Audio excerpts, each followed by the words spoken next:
Inaresto sa buy-bust operation sa Calasiao, Pangasinan ang dalawang magkapatid na tulak umano ng droga sa kanilang lugar. Nakita namang patay ang isang Australiano sa kanyang bahay sa bayan ng Santa Barbara. Makibalita tayo kay Michael Sison ng GMA Dagupan. Natagpo ang wala ng buhay ang Australianong si Philip McPhee, 57 anyos sa kanyang bahay sa barangay Cablong, Santa Barbara, Pangasinan. Base sa laysay ng Pinay na asawa ni McPhee na si Nida, may iniinda raw na sakit sa tiyan ng biktima. Lumabas lang daw ng bahay si Nida para bumili ng gamot.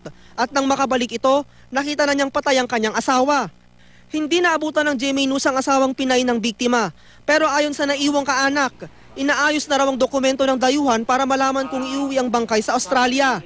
Ayon sa otoridad, posibleng nagkaroon ng internal bleeding ang biktima sa bahaging tiyan. Hinihikayat ng pulisya ang pamilya ng biktima na ipa-autopsy ang bangkay para mawala ang agam-agam sa sanhi ng pagkamatay nito. Sa bayan ng Calasiao, kalaboso ang magkapatid na Anthony at Johnny Guarin dahil sa pagtutulak umano ng shabu. Naaresto sila sa isinagawang buy-bust operation sa barangay San Miguel. Bukod sa 3 pakete ng shabu, nakuhanan din sila ng isang baril. Aminado naman ng isa sa mga sospek sa krimen. Mahigpit daw kasi ang pangangailangan nila sa pera. Yung ginagawa lang namin, pinagsusupply sa gamot ng utol ko. Pero ako yung nag-ano ng parang pangkain lang gano'n. Walang pahayag ang isang sospek. Kasama si Anthony at nung kapkapan silang dalawa, naulian ng dalawang sasipa si Johnny at si Anthony may dalang baril.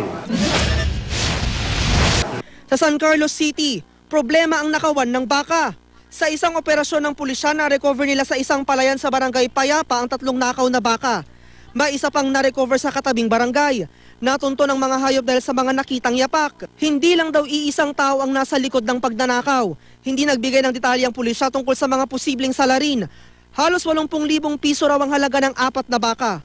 Trace namin kung nagkakandag pa ng follow-up yung mga tropa natin doon sa mga responsable na tao. Michael Sison, Nagbabalita, Pilipinas.